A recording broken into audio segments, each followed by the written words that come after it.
Hi everyone, so I said in a previous video that I would do a video on what is the difference between autism and Asperger's syndrome.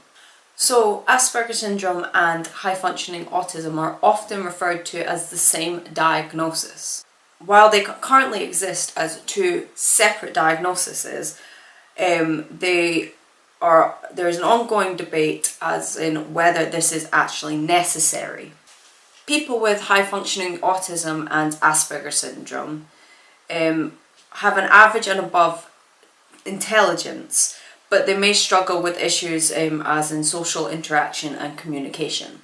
It is essential to remember that high-functioning autism and Asperger's syndrome often present themselves largely in the same way.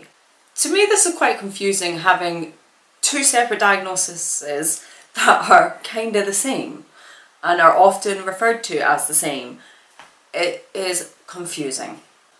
So I actually Googled it. According to the National Institute of Neurological Disorders and Strokes, NINDS, children with Asperger's syndrome find it difficult to identify and express their feelings, just like those with high-functioning autism.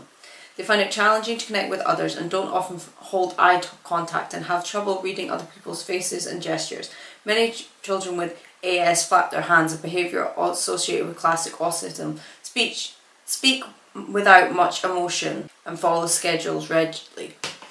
Okay, it's kind of confusing while they keep on saying, well, people with Asperger's syndrome are just like those with high functioning autism. They're not really saying a difference, which is just a bit strange to me. So it also says compared with classic autism. I don't really like that word.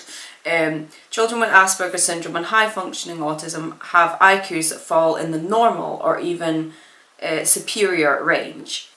They say people with high functioning autism or Asperger's syndrome appear like many other children in the class if you're looking at a school setting, which may explain why healthcare professionals often miss this diagnosis, as it's not the same as classic autism. There may not be as many obvious signs, but I'm still struggling to find the difference between high functioning autism and Asperger's syndrome. Maybe the diagnosis is just the same, and although classed as separate, they are the same, like, traits, if you will.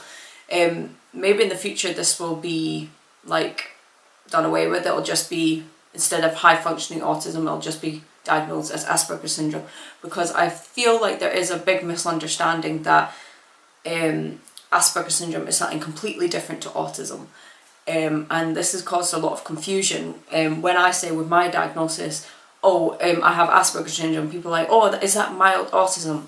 No, it's the same as high functioning autism, which is why I tend to say that I have autism to people who may not understand, because these diagnoses are confused a lot of the time, and even just Googling it has just made me so much more confused than I already was. I'm definitely going to do more research into it.